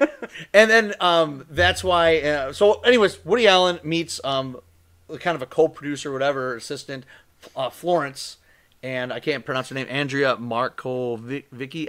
Who actually that was pretty good in the movie. She's good. Yeah, I thought she's good. Keep going. I have many things to say. I have many things to say about certain aspects. Yeah. Of the movie. Okay. So so they have a relationship, and he's just like, okay, she falls in love with, I think, his writing, even though she doesn't say that she fell in love with his writing, but yes, she did. She fell in love with the script she read. Yeah. But he did not write. But then later on in the movie, he gets, he's doing it for like 3 people. Yeah, and he ends up getting other people doing it. He still fools people by having a life, and I'm like, I'm pretty sure you'd have to at least act like you spend 20 hours sitting home scripting. Okay? Right. Because you're writing for 3 different writers now. So he ends up doing that, and then he also becomes friends with Zero Mostel. Zero Mostel gets approached by the committee to spy on Woody Allen. Yeah. And so, because they assume he's some. Do they think he's a front? I wasn't. No, they don't. Clear. No. They assume another communist. Yep. Yes. That's what they just want to make sure they're because of his weird speech pattern. Yeah. So, but then there's a friendship that forms between Woody Allen and Zero Mostel in the film, which I think is one of the best parts of the movie, actually. We'll get there. We'll get there. But then it all goes to the end where they find out that Woody Allen's been meeting with Michael Murphy and all the other guys, and they're like, okay, you're part of the Communist Party, so you come up and name names and you'll be cleared, whatever. And then he has a big thing at the end where he pretty much tells, this is where the F word in the PG movie, go fuck yourselves. Yes. So at the end of the movie. The one F word allowed he becomes the hero. Yeah. 13 before PG-13 existed. Yeah. For the vast majority of this movie, yes, Woody Allen is very actively just doing this because he wants the money. And then he doesn't really turn until that literally right at the end. Yeah. And I'm like, they didn't seem to have him transition into being not a piece of shit. It's a 90-minute movie, so it's and also, a little there's longer. a couple other things. Yeah. Okay. Well, first I want to talk about Martin Ritt. Yes. Martin Ritt. So he directed HUD with Paul Newman. He directed Norma Ray after this, which ended up being nominated for Best Picture. He directed Sounder, which was nominated for Best Picture in 1972. So he's a pretty respected dramatic filmmaker. So it was interesting why he decided to cast Woody Allen in this, because if you would have put another dramatic actor in this film, it would have a totally different feel to the movie. And it would. And I think Martin Ritt had an idea of what tone and what he wanted to do with the movie, and I'm like, so there had to have been a reason why and I would love to find out what prompted him to go I think Woody Allen would be interesting in this, because even though I have the serious dialogue, he's going to say something and it might have a lighter tone to it. It might have it's going to feel different. And it's interesting. And I'm not saying for better or worse. I just thought that was an interesting choice of what he would do. I actually like the movie, and I like Woody Allen in the film. I do think that obviously there are lines in the movie that Woody Allen had to have improvised because you're like, oh, that's just totally Woody Allen. I'm going to tell you, I felt like there were literally certain entire concepts, that were literally there because Woody Allen was in the movie, and said, okay, at one point he gets a girlfriend, and he's like talking to her, and she says she has a boyfriend, and he like convinces her out of this, and I'm like, that literally only exists because Woody Allen honestly believes that real men steal women. I honestly believe that. That makes him cooler in Woody Allen's eyes. I bet you it was in the script that I don't know. It didn't seem like it. I think his delivery and some of the dialogue he says and then he gooses some random girl. Oh, that was weird. As soon as I saw that, I was like, oh shit, Tim, don't see that part. I'm like, I saw it, and I'm like, what and why? Yeah. Why is that? And nothing like that really. He doesn't seem to know other women. Okay. Yeah. That was weird. Why is that in this movie? Okay. So what the fuck? That was the most like I wanted. I think that was one of those ones where I'm like, Woody Allen saw a pretty girl and said, "Let's write in there so I could touch her butt." I'm like, is that it? I don't know. Another interesting thing about this too, and this is just me because I'm a pretty big follower of Woody Allen's career and as far as his directing, I'm a big fan. He's actually one of my favorite filmmakers. Before this movie, he made, I think, 4 films. He did Take the Money and Run, Bananas, Everything You Always Want to Know About Sex, and Love and Death. Those films are very different than the rest of his films. They're slapstick, and the way they're filmed and shot and edited are kind of choppy. And after this movie, he made Annie Hall. And he didn't write and direct this movie, obviously. But he wrote and directed Annie Hall. A lot of the same shots and the longer takes that in this movie he started using. I wonder if being on the set of this film, maybe he was inspired or got some influence from Martin Ritt, or just seeing like, oh, I should make my movies. I like how he used this longer take. Like, I'm wondering, because he's never cited Martin Ritt as an influence. He said it like in Ingmar Bergman and other filmmakers. But I'm curious to know if this had any influence on the rest of his filmmaking career, because if you would have told me Woody Allen wrote and directed this, I wouldn't disagree with you. It seemed like he could have wrote and directed this film. It does. And not in a negative way. I'm like, it felt like it could have been one of his films. And I agree. There are times when he seems to turn full Woody Allen. Yeah. But there are other times where I'm like, oh, he's just saying the lines, so it's more acting. Yeah. Okay? Yeah. And with the times when he's going Woody Allen, it weirdly reminds me of that crazy scene from Burglar with Bobcat, where I'm like, this doesn't make any fucking sense. Just shut up, okay? It's just talk like a human being. Right. This is pulling me out of the movie. Stupid talking is dumb. Oh, and then seeing some different character actors. Danny Aiello's in there as ever you see Danny Aiello? He was the grocer guy. Oh, was he? Okay. And I'm like, there's Danny Aiello, and he later on used Danny Aiello in Purple Rose of Cairo. I remember seeing Purple Rose of Cairo and liking it, but also I don't think Woody Allen's really in it. Is he? He's not in it at all. Yeah, that might be why I like it. Yeah. So that's why I'm curious to see what you think of Annie Hall. It's got like actors. I'm scared of what you think of Annie, because Annie Hall is one of my favorite movies. I think my problem is his talking, and his delivery is going to pull me out of a movie. No, and every time it just feels so. It is an acquired stupid. taste. I get it. It's like I love it, but nobody else in the movie is talking like that. No, and then he talks like he's from a different fucking planet, and I'm like, no, that's just talk like a fucking human. and I think I've actually seen like interviews with him. Yeah. No, he talks like a person most of the time. He does. In movies, he talks like this Woody Allen bullshit character. And I think that's why Martin Ritt hired him, because I think he wanted that for some reason. I mean, it'd be interesting to find out why. Yeah, maybe. I mean, Woody Allen was huge. Yeah. He wasn't. Oh, at this point right now, Eddie Hall made him even bigger. Oh my God, he was about to get really huge. But he was pretty fucking big at this point. Yeah. And he'd been around for a decade. All right. And he's just getting bigger and bigger. So let's go into it with you. Let's hear some of your stuff. All right. Well, okay. Actually, the scenes, like the first time you see Zero with like, I don't know, his agent or somebody like that, and they're like talking. Yeah. I'm like, holy shit, I wish this was the movie. This is fucking fascinating. This is great, because Zero is in full panic mode. Yeah. It's not his agent. It's like literally like an investigator or something. Yeah. And he's like interrogating him, and Zero's like just trying to like, he's just. It's like girl with the big ass. The girl with the big butt. I just wanted to. I just wanted to get laid. Yeah. And I didn't even get laid. And I'm stuff. Yeah. This stuff is like, yes. This is what I want the movie to be. I don't want it to go to Woody Allen now hitting on a woman and then making him feel like a better man because he stole her from somebody. Yeah. And I'm like, no, fucking, you're garbage. You are stupid. Okay?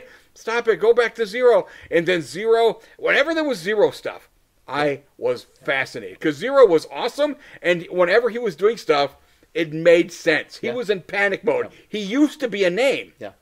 And it's going away. And then he kills himself. Yeah. There's like no emotion in that. They tried to make it look like he cared. I know I come across. I don't know. He was like that scene though when he killed himself. It's because of the way Woody talks. They were like saying, "Oh, you could have put it on Hecky," and he's like, "But Hecky's dead." And I'm like, "How about you say no instead of that?" Okay. The shot when he killed himself though was like it was a long take. Where he gets into his hotel. That was great. He gets because his champagne. Zero's good. He gets his champagne, and he goes over here, and he's like looking humming in the to mirror. himself. He does some huckster. He does some bit. Then he walks off camera, and you hear the window open, and then it pans over, and it's empty. Like well, you heard like a thud. I think. Yeah. And it was like, whoa. He has jumped out. Really, he killed himself out the window. And it was a really powerful scene, powerful moment. Yeah, I guess, I actually kind of thought he was going to kill himself. Because the scene like before that, he went to Woody Allen's like apartment. I thought he was going to kill him there. I thought he was going to die there. I thought so I thought too. he was there to jump out the window of Woody Allen's place. I will say this. I didn't mention much about this yet because I was going to save it for last. But Zero Mostel's so good in this movie. He's so he got good. nominated for a BAFTA for it. He should have been nominated for an Oscar. Oh, but he's so he's good. Very good in the film. He's really good in the movie. I'm also a big fan of Zero Mostel. Funny thing happened way to the form. The producers, the Mel Brooks producers, he's so fucking good in that movie. So every time he's in a movie, I love him. And he died a year later. So this came out in '76. He died fall of '77. So he died. Oh, yeah. Wow. Of an aneurysm at 62. Oh, wow. He did the Muppet Show. He filmed it in the summer, and he died before it aired. So he died before his episode of the Muppet Show aired. Wow. So wow. But I love Zero Mostel. He's so good. He's usually a huge comic actor. Yeah. And in this movie, it's a pretty serious work, dramatic work. I mean, there's one scene where he's like on stage, and I'm like, that's why he's a star. Yeah. I can see why his character, at least, is a star in this universe. Walter Bernstein, the screenwriter, he wrote a scene based on an incident that Zero Mostel had. That scene when they go to like the Catskills or whatever to do the comic thing. Yeah. And they wouldn't pay him the stuff. It didn't play out exactly like that, but he threw a fit. Did he attack the guy? No, he did it on stage.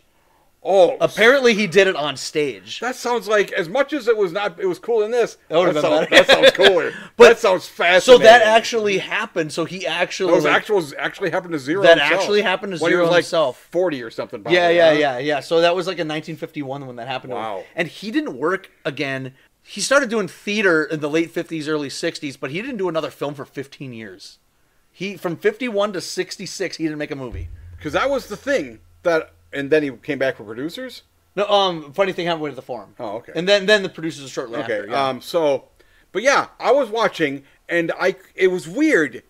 Every other character, but the Woody Allen character, was fascinating to me. The writers who are blacklisted, and their problem is different from Zero's problem because Zero, the writers have a guy. Yeah.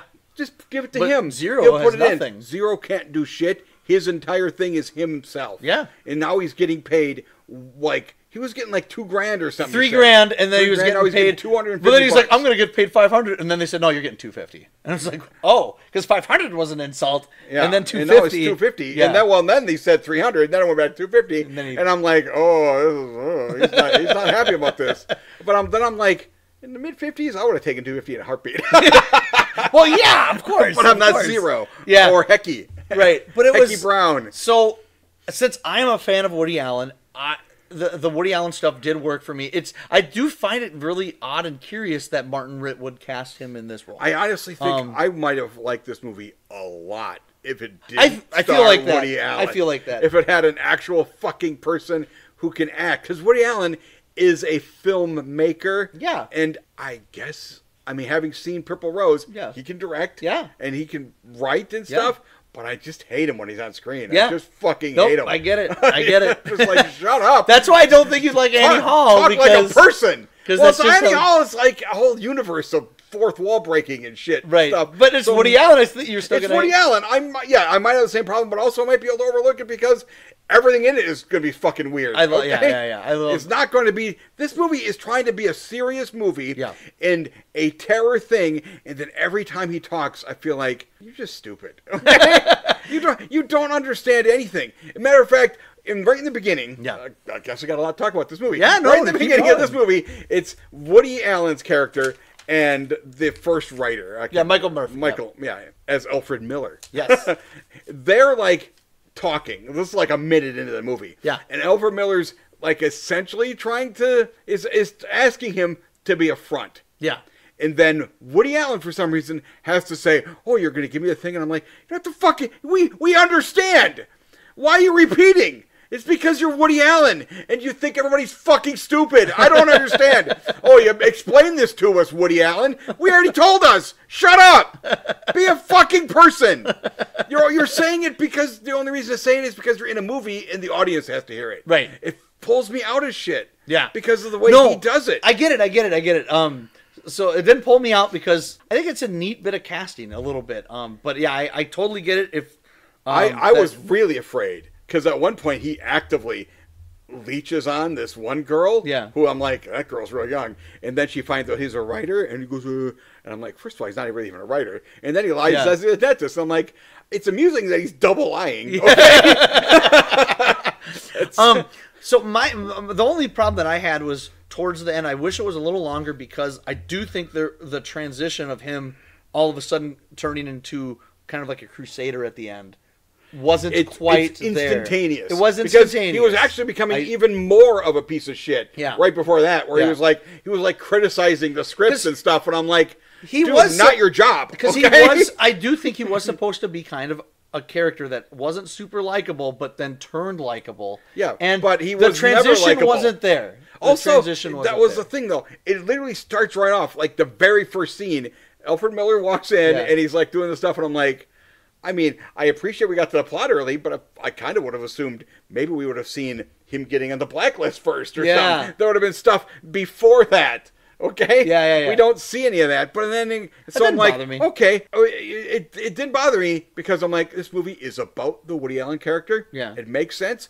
It's his story. Yes. And then we go to Zero, and I'm like, I guess it's not entirely about Woody Allen. We have a whole other character, and it's half the movie's him. Zero's great, yeah. So, this one's hard to rate.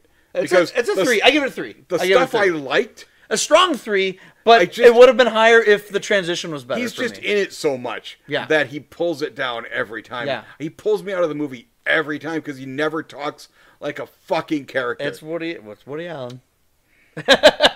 I do like his 2.5. I can see you getting a 2.5. I'll give it 2.5. I do really like his speech at the end when he's, or not really a speech, but they're literally like going, "Hey, do you know this person?" Like, who? Like, I thought that stuff was good. I like that. Stuff fucking bothered me. In the interrogation scene, I like that. Where he was like trying to stall. Yeah. I understood what he was doing, and but even in that instance, somebody says something, and then he has to like explain it, and I'm like, shut up. We know what you're doing. We can see it. It's on our screen. I did like it when he was. It did make me cheer when he was like. It made me cheer when he's like, "Go fuck yourselves" at the end. I'm like, that was awesome. I was like, yes. I would have made me cheer if I would have thought it made sense for his character at any point, because it's literally just instantaneously happens. Yep. Because all the stuff where he's stalling felt to me more like he was protecting himself and not the other guys. Yeah. And then it converts over to him protecting the other people. And I'm like, what? That came out of nowhere. And to make it weird, so I'm giving it a 3 or 2.5. Now, the other thing that's weird about this is not a drive-in movie. Like, we saw this at the drive-in. This is not a drive-in movie. No, it's not at all. And it's right after Murdered by Death. Well, I guess they're both.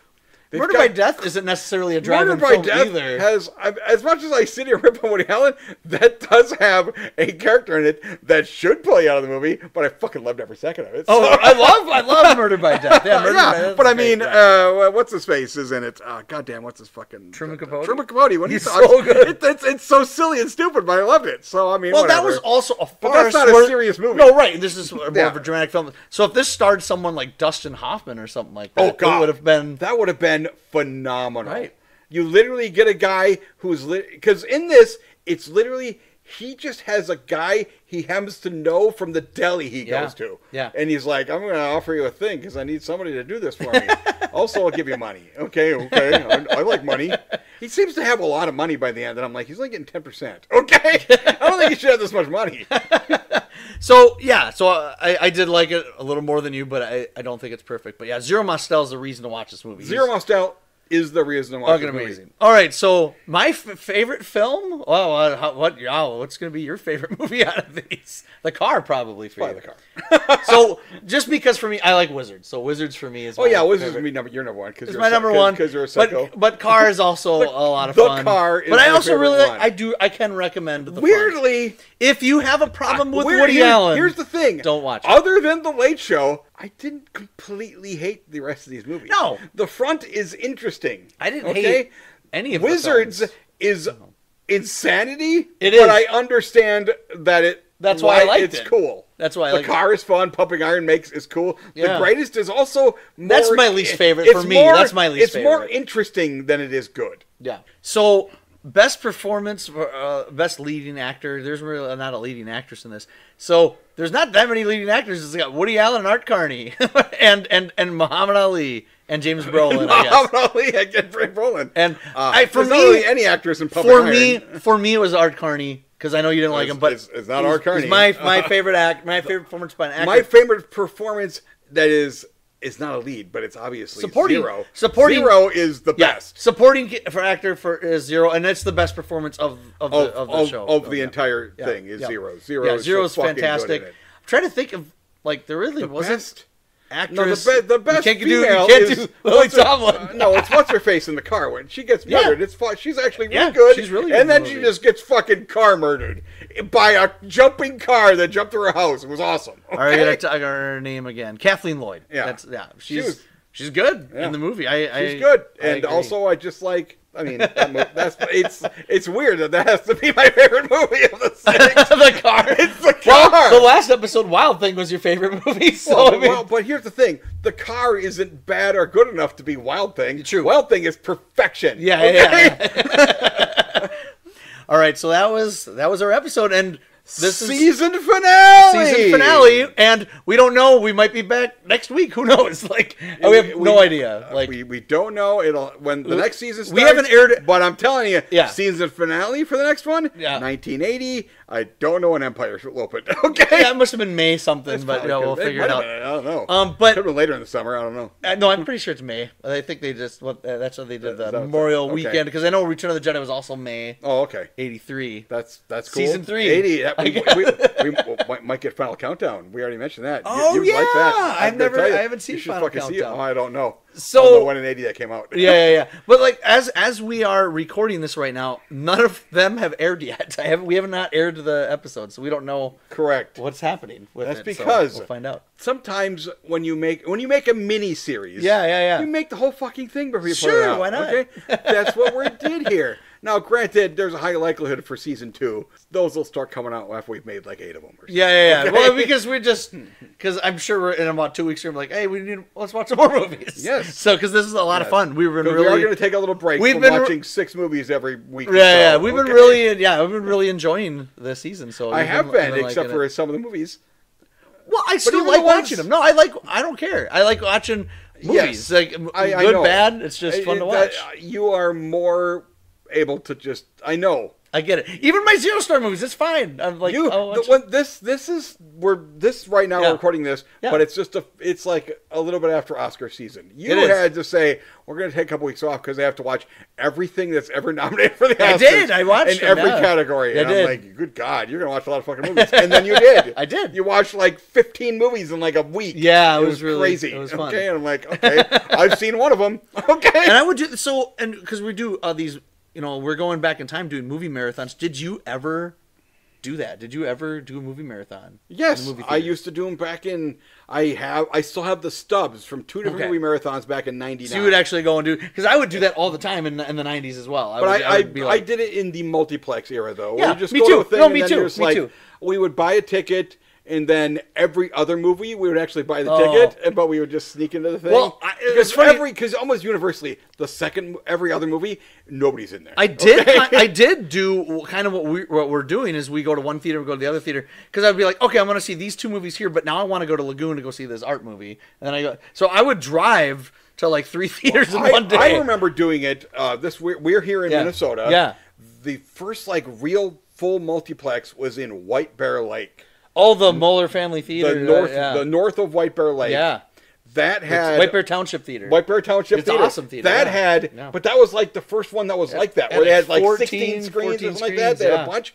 And we would just go look in the newspaper because it was like 99 and the internet didn't have that kind of information. No. Yet. We would look in there and we'd pace it out and then we're like, and then we'll go get some food at this point. Then we'll come back and see other movies.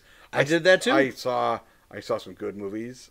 Mostly. I mean, I remember I saw Iron Giant on one. Iron Giant's fucking phenomenal. I love it. I didn't see it in the theater, so you beat me on well, that. That's because you suck, Austin Kennedy. Look at this. We're talking. Look at all right, so we can do another podcast just about all that stuff. But keep going.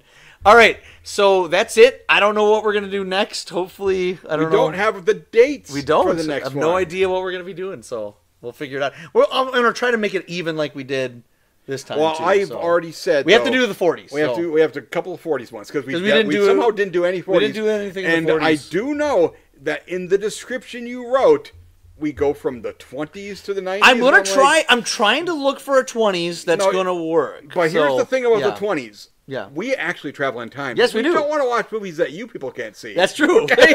So we aren't going to watch lost films. Right. That would just be me. I would love to. I'm a big Lauren Hardy fan, and there's a Lauren Hardy movie called Hats Off that is lost forever. It has never been seen since 1928. Well, you can go see it, but you're not allowed to talk about it. Okay?